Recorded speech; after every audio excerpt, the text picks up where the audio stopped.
Welcome. First things first, we cut our fresh pumpkins in half and we're gonna put them in the oven at 350. Ooh, I'll cut them. They're already cut, baby. For about 45 minutes, we want them to be soft. Okay, now they can be poked with a fork, so they're ready to go. Okie dokie, these are gonna cool now. All right, now we're gonna separate the inner goo into a bag and the flesh into a bowl. And we're all scooped. This stuff can just peel off really nicely. Yeah, I'm gonna do all 6 halves. Be right back. Oh no, I spilled my salt. Now that all of that is done, we are going to blend it. I have an immersion blender. A regular blender would work fine. It would have to be a pretty big one to fit all 3 pumpkins though, but this is for a huge batch. 1 pumpkin will do you just fine.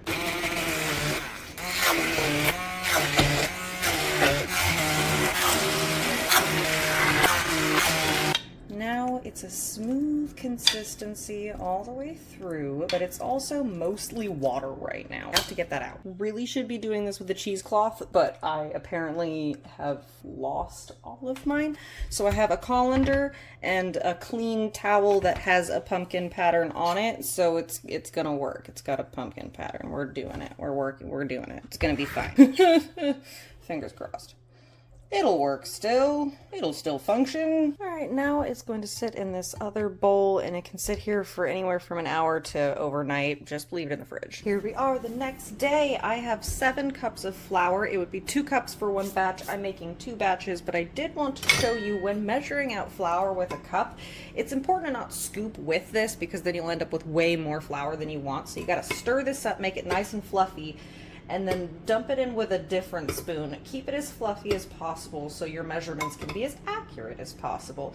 And then you're gonna flatten it out with the top of your spoon, like whoop, there we go. And that is cup number 8. For a single batch of pumpkin scones, you do 7 tablespoons. I'm just gonna do a cup of sugar instead of the 7 tablespoons. We're gonna do 4 tablespoons of baking powder. Towards the end of this one here. There we go, there's 1. We'll just call that 2, honestly. I think that's fine. If your baking powder is near or after its expiration date, it still works. You just need a little more. 3-mish, 4-mish, and then a pinch for good measure. And a nice little sprinkle of salt. For a single batch, it would be half a teaspoon. For me, it's going to be all of the cinnamon that I have left. I'm doing 1 teaspoon. For a single batch, you do a 1/4 teaspoon of dry ginger. That's a lot. I'm not gonna pour all of that in. There we go. 1 teaspoon for me, so that's a 1/4 for 1. Dry clove. We're using fresh nutmeg, which I absolutely recommend. The taste is much different, and my microblade is in the dishwasher, so I'm using this. We're gonna go for about 1.5 teaspoons of nutmeg. It would be a 1/4 of nutmeg if you were using pre-ground dried for a single batch. Of course, I'm really just gonna grind this down as much as my fingers can get, and we'll call it good. I like a lot of nutmeg. Woo! Alright, we're getting close to my fingers. We'll just hit it really quick with a whisk just to get everything kind of mixed together. Then we're going to cut some butter into it. The fresh nutmeg reminds me of making fresh eggnog. If you've never had fresh eggnog, then I can understand why you don't like the store-bought stuff. We'll make it fresh this year together later. Alright, that is fairly mixed. Now we need to cut our butter in. A single batch of scones will be 6 tablespoons of unsalted, fresh out of the fridge butter. That means we're doing 24. That's 3 solid sticks of butter. I've already cut up the first 2, just showing you really quick how I will be cutting up the 3rd. Of course, the other 2 are much prettier. You guys can see me cut up a rocky one, but it's really hard butter. Hard butter. Alrighty, there are a couple of different ways to cut butter. I am a fan of just the bare hands, that way I can really feel it. You're going to want to get, well, flour on your hands, make sure your hands are clean. You're trying to like squish the butter like this in the flour until all of the butter is the size of a pea or smaller. It's going to be very coarse sand-esque. I'll show you when I'm finished, but I am not recording this. Now that is done, that is the texture all the way through. For a single batch, it's a half cup. I will be doing 2 full cups of that pumpkin from earlier. Should have a lot left over for more pumpkin goodies. What do we want? Pumpkin pancakes, pumpkin eggnog, pumpkin pasta, a little extra. I like it pumpkin-y. Okay, that's enough pumpkin. Paddle attachment, ba-bam. Real slow. We're gonna kind of pulse it because it will explode if we go a little too excited. Heavy cream. 1 batch would be about 3.5-ish tablespoons. Because we're doing 4 batches, it's going to be way more than that. I'm going to kind of eyeball it until we hit the texture that I want, though. Here's a little bit. Okay. All right, I think we can move now. We'll add a little more because we're definitely going to need it.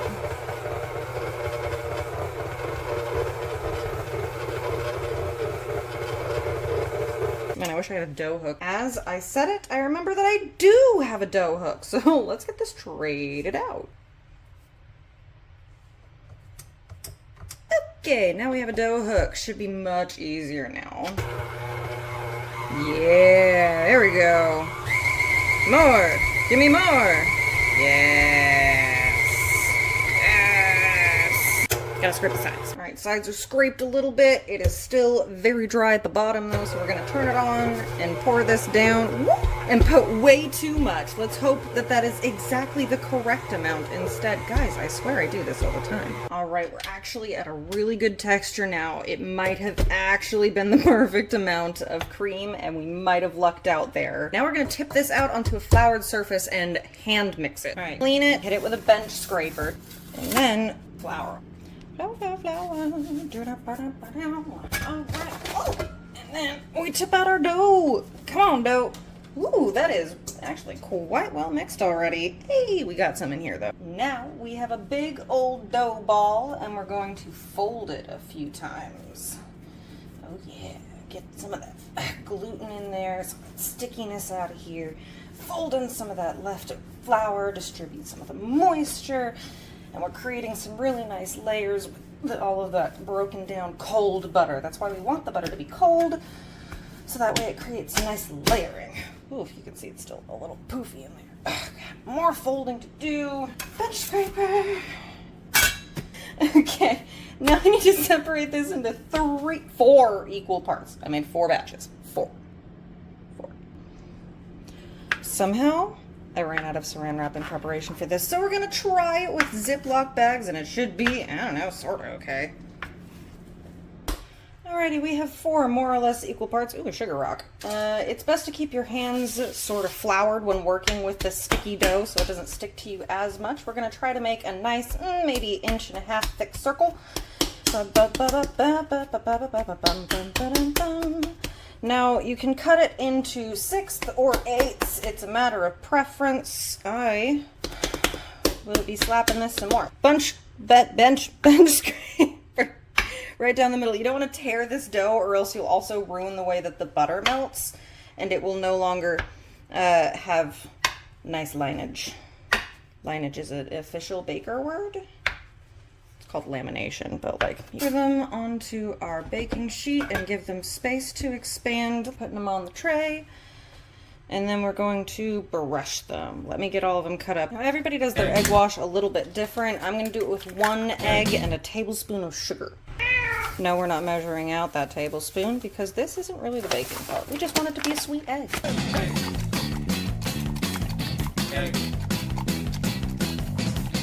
And now we brush the little babies on top before they go in the oven. It's going to be 350 degrees for about 5 minutes. 15 minutes. You're gonna go until they're golden brown. Okie dokie, we'll see you in 15 minutes.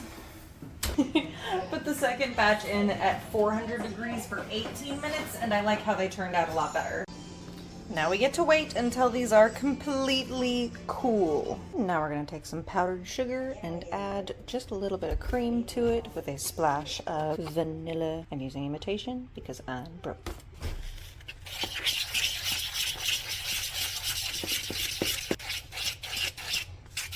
Looks like we will need more cream.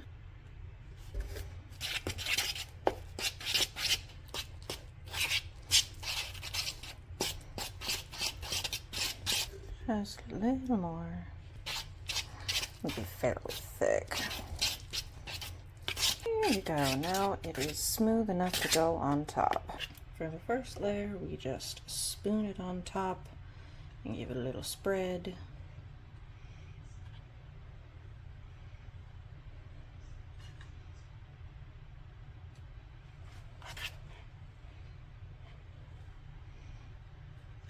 Gravity's going to pull it the rest of the way anyway. Even though it is fairly thick. Looks like maybe I made it too thick. That's a little better. I want it to flood on its own, but also still be fairly thick.